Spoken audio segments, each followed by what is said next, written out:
Marhaban bikoum, bienvenue dans ce nouvel épisode de votre série Apprendre l'arabe à travers la sira du prophète alayhi salatu wassalam. Dans cet épisode, nous allons parler de l'expulsion des Banu Nadir et de tout ce qui a amené et le début de la bataille de El Khandaq. C'est parti pour mettre un petit peu de contexte. Après les moments difficiles qu'ont connus les musulmans lors de la bataille de Uhud, nous avons un chef de tribu qui va venir des tribus du nord de l'Arabie et proposer que 70 musulmans aillent avec lui pour prêcher l'islam aux tribus du nord. Lorsque les musulmans vont partir avec lui, en chemin, alors qu'ils s'étaient portés garant, ils vont se faire massacrer. Un seul sera survivant. Ce survivant-là retournera vers Médine, et lorsqu'il va retourner vers Médine, il va tuer 2 personnes de la tribu qui avaient trahi les 70 musulmans, sans savoir qu'ils étaient sous la protection du prophète alayhi salatu wassalam. Comme le voulait l'usage de cette époque-là, une personne qui avait été tuée par erreur, on doit payer à sa famille le prix du sang. Et vu que nous avons un accord de paix pour tous les habitants de Médine, qu'ils soient musulmans ou pas, le prophète alayhi salatu wassalam va récolter l'argent nécessaire que pour pouvoir dédommager cette famille avec le prix du sang. Et c'est de ça qu'on va parler aujourd'hui. Donc le prophète alayhi salatu wassalam va se rendre chez Banu Nadir pour pouvoir récolter leur contribution. Et sera en compagnie de Omar ibn al-Khattab radiyallahu anhu et de Abu Bakr as-Siddiq radiyallahu anhu. Lorsqu'ils vont arriver à Banu Nadir, les gens de Banu Nadir vont lui dire « Attendez-nous là, nous allons récolter l'argent nécessaire pour notre contribution et vous l'apporter. » Le prophète alayhi salatu wassalam va s'asseoir adossé à une maison. Et Banu Nadir vont comploter. Ils vont se dire « Voilà une occasion en or de nous débarrasser de lui. Il est venu sans armure, sans armes, et là maintenant il est adossé à une maison. Qui d'entre nous peut monter au-dessus de cette maison, prendre une meule, donc c'est les grosses roues qu'on utilisait pour pouvoir broyer, et la lancer sur lui. » Ils vont commencer à préparer ce plan. Cependant, le prophète alayhi salatu wassalam, par la révélation, va être informé de cela. Il va se lever brusquement et partir, laissant sur place Omar ibn al-Khattab et Abu Bakr as-Siddiq, qui pensaient qu'il était juste parti quelques instants et qu'il allait revenir. Le temps va passer, et ils vont se dire, tiens, ça fait quand même un moment qu'il n'est pas revenu. Ils vont se relever et ils vont retourner vers le camp des musulmans. Ils vont sortir de la forteresse de Banu Nadir et retourner du côté du camp des musulmans. Et là, ils vont voir les musulmans, une armée en train de se préparer. Ils vont demander au prophète alayhi salatu wassalam, mais qu'est-ce qui se passe? Et là, le prophète alayhi salatu wassalam va leur expliquer qu'ils ont comploté pour essayer de le tuer. L'armée musulmane va aller jusqu'aux portes de la forteresse de Banu Nadir, qui vont les accueillir avec de mauvais mots. Le prophète alayhi salatu wassalam va leur dire « Je suis au courant que vous avez essayé de comploter pour essayer de me tuer. » Ils vont d'abord nier et puis rapidement ils vont acquiescer et dire « Effectivement, nous avons comploté. » Au début, ils ne vont pas vouloir se rendre. Qui plus est, à ce moment-là, qui est arrivé pour pouvoir les défendre?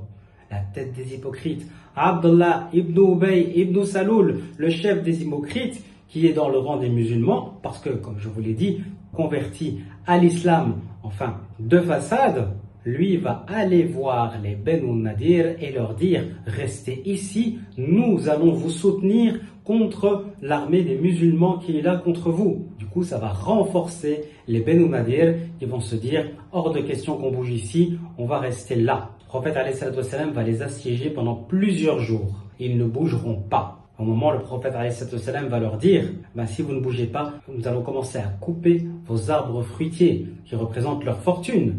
Et les musulmans vont commencer à en couper certains. Et eux, au début, vont tenir bon. Pourquoi est-ce qu'ils tenaient? C'était parce qu'ils pensaient que les hypocrites allaient venir dans leur camp pour les renforcer et qu'ensemble ils attaqueraient l'armée musulmane. Cependant, les hypocrites n'avaient aucune intention d'aller dans leur camp, ni d'attaquer les musulmans, ni de les attaquer.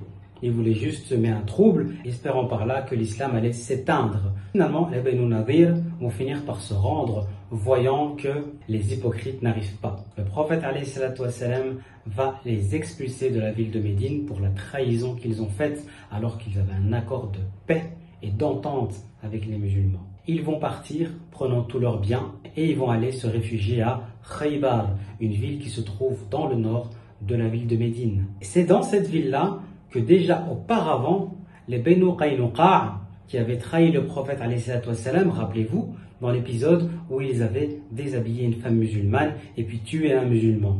Ils vont se retrouver là Et comme je vous ai dit, retenez bien le nom de cette ville parce qu'elle va revenir encore plusieurs fois. Donc comme je vous ai dit, les musulmans et les tribus juives ont un accord, un pacte. La tribu de Banu Nadir va comploter contre le prophète alayhi salatu wassalam. Et un complot se dit mu'amara. Ici, on va se concentrer d'abord sur les verbes. Donc, d'abord, les Banu Nadir vont nier le fait d'avoir voulu comploter contre le prophète alayhi salatu wassalam. Nier quelque chose en arabe, on dit nafa. Ensuite, ils vont essayer de résister le plus longtemps qu'ils peuvent, attendant l'arrivée des hypocrites. Ils vont attendre et attendre et attendre. Et attendre en arabe se dit intazara. Pour finir, ils vont être expulsés. Et en arabe, expulsés, on va dire torde. Je vous ai dit que les musulmans vont finir par couper leur palmier. Un palmier en arabe, on dit nakhil. Et pour finir, les Banu Nadir vont partir. Et le départ en arabe se dit rahil. Alors, comme je vous disais, les Banu Nadir vont s'installer à Khaybar. À Khaybar va déjà se trouver les Banu Qaynuqa, qui avaient été eux-mêmes aussi expulsés de la ville de Médine. Peu de temps après leur arrivée, ils vont vouloir se venger des musulmans qu'ils ont expulsés. Ils vont aller voir les Quraysh à la Mecque et leur proposer d'allier les Arabes, en tout cas un maximum des tribus arabes, pour attaquer une fois pour toutes les musulmans et en terminer avec cette religion. Ils vont réunir énormément de tribus. Et parmi les grandes tribus qu'on va voir, c'est la tribu de Kinana. On va aussi voir la tribu de Ghatafan. On va avoir un contingent, une armée de 10 000 hommes qui va se rendre en direction de Médine pour pouvoir en finir avec l'islam et les musulmans. Voilà, c'est tout pour aujourd'hui. Demain, nous allons voir la bataille Ahzab et voir comment Allah subhanahu wa ta'ala va protéger le prophète alayhi salatu wassalam et ses compagnons devant cette menace. À demain pour la suite. Ma'as salama.